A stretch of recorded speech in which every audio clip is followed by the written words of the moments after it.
ngertos pengapasane kudu diketok amit sewu ditite niku lagi. Takjak mlaku-mlaku ning daerah mula kono wae. Iki aku liwat Semanu. Dalane terjal ngungkuli cobaan urip wae. Aman ketek-keteke wae aja ngasih gograk. Banyak kerikil dan pasir berserakan di jalan menciptakan perpaduan yang sangat well wae iki wae. Pilih dalan ngungkuli milih jodoh angele wae. Elek kabeh.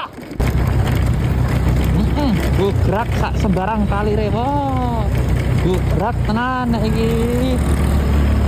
Ngliwati tlaga sing biyen viral wae iki wae. Monggo Bede. Panenan benguk niku.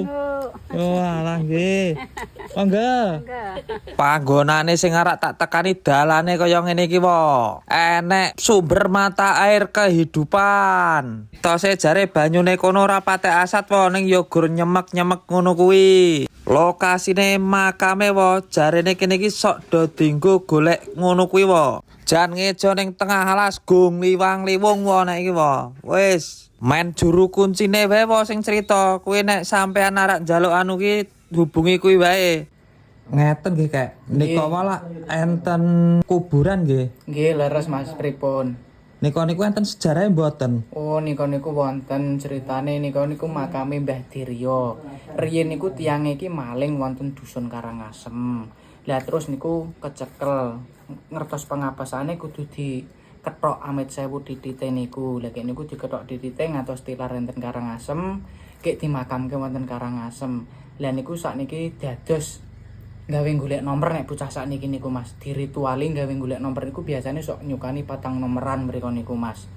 Nggih. Walah, mriku saged dingge golek nomor barang. Saged mriku niku Mas. Biasane sok ngabulke kek nyukani 4 nomeran ngoten. Walah, siap. Jenenge piyantune sinten niku wau? Mbah Diryo. Oh, Mbah Diryo. Oh, nggih.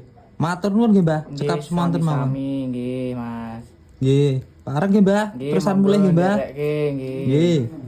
Ya wes ya ngono wae. Sekian info hari ini wae. Semoga bermanfaat. Apabila video ini bermanfaat tolong di-share wae. Ya wes ya ngono wae pareng.